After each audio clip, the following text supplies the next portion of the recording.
Hello, everybody. My name is Andrew Dean. I'm speaking on behalf of my partner, Lena Smith. And our software system package we chose is Rapid Insight. Rapid Insight is a data mining system used in the healthcare field. And if for anybody that forgot, data mining is taking large amounts of data from a database and then processing all of that information to find a relationship or pattern within that data. The goal or motto of Rapid Insight is predictive analytics and data-driven healthcare. And basically it raises data awareness within the healthcare system. This type of software package allows clinics and hospitals to have a look ahead at what can possibly happen with their patients or what outcomes they can expect. With this information, hospitals will be more able to narrow down their decisions and help their patients more. And basically, users are able to identify the relationships among the data gathered in their system and develop predictive models to help with decision making. And just a little summary that we found on the Rapid Insight website that kind of sums up Rapid Insight in a shell is it provides an incredibly efficient way of finding relationships in your data and building predictive models. By focusing on ease of use, speed of analysis, and automation of predictive modeling, this software solution is enabling hundreds of institutions to mine their data and build predictive models at the speed of light. And there you go, we kind of summed up that summary right there for you. Finds relationships in data, helps with the development, automation, and predictive modeling, and it has the ease of use. Moving on to the business needs of Rapid Insight. It is used in institutions to increase decision making based off of data. A big attribute of this software package is that it delivers a fast, dynamic method of reporting and analysis. With all the data circulating in an institution, Rapid Insight enables all data to be analyzed, extracted, and sorted out so that users can build predictive models about a certain data. With this quick and easy software, patient care can be delivered in a more efficient and timely manner. Next is the risk factors. We identified the three biggest ones we thought Rapid Insight presented to itself. Those are technology, data and information, and cost. Technology, of course, because an institution should make sure that their computers and data systems can uphold a new software package. Then, data and information. With a new software package system, institutions should research the perks of Rapid Insight to ensure that this software is a valuable asset for their institution. Does Rapid Insight help the institution find the right data? Is it the data that they need? Is it the data that they want? What kind of data do they really want out of this package system? And then lastly, costs. Just like the previous two risks, an institution should be aware of the costs of this kind of software. Just like we said, the technology may need to be updated or it may not. And also the data information may prove to be insufficient in overall improvement for the institution's success. And these are just some examples of what an institution should pay attention to before having to pay huge dividends. Going along with the change assessment, this software implementation would change the healthcare institution by allowing more data to be processed and analyzed for optimal use in predictive modeling and decision making. Quick, easy, and efficient decisions will be made in order to deliver quality patient care. With a new data software package system, the institution will be more effective and efficient in overall data management. Moving on to the change of management. To manage this implementation properly, institutions should make sure that data is read correctly and that the best data is available. Particularly, making sure that there's some kind of training available for the system, or that a certain department in the institution is in charge of managing, interpreting, and relaying the information throughout the institution, such as the IT department. And lastly, to ensure institution buy-in, make sure that the employees of the institution feel that the data is helpful and that it is quick to access for quality patient care. And going along with the alternative comparisons, we found some within our own classmates' software package systems, and we researched one of our own.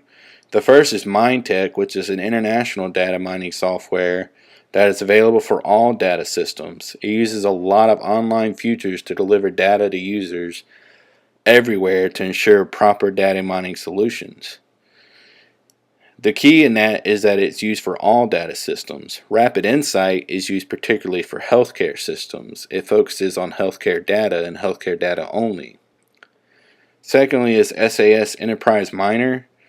This data mining software package seems outdated compared to Rapid Insight, but it's very manageable for any institution needing a functional data mining solution.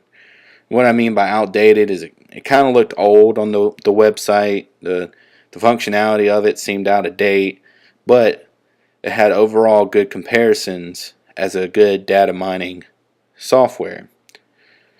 DB Miner 2.0 enables users to use all aspects of their data and present it back to themselves for future use. This type of software prepares all data for users and sorts it out. However, it is data used from business, personal information, and research data. All of this information or data may prove too lengthy to investigate and may cost a lot of money for individuals to use. Moving on to the project lifecycle of an implementation of Rapid Insight. Beginning with project initiation, you want to get everybody on board. Get institution employees and top management to accept this project.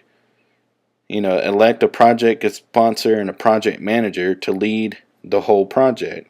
This is where you construct a committee or team of individuals to assess the implementation of the software. Then lastly, once you get an implementation team and a project sponsor and project manager, create a project charter which helps describe why a Rapid Insight would prove valuable to the institution's success. And then you present that project charter to top management. Next is the planning phase of the project life cycles. And then under the planning, you want to ensure all resources are within financial means. Do you have the right technology? Can you afford the technology if it's needed? Are there enough individuals trained with the software? Do you have enough money to train individuals?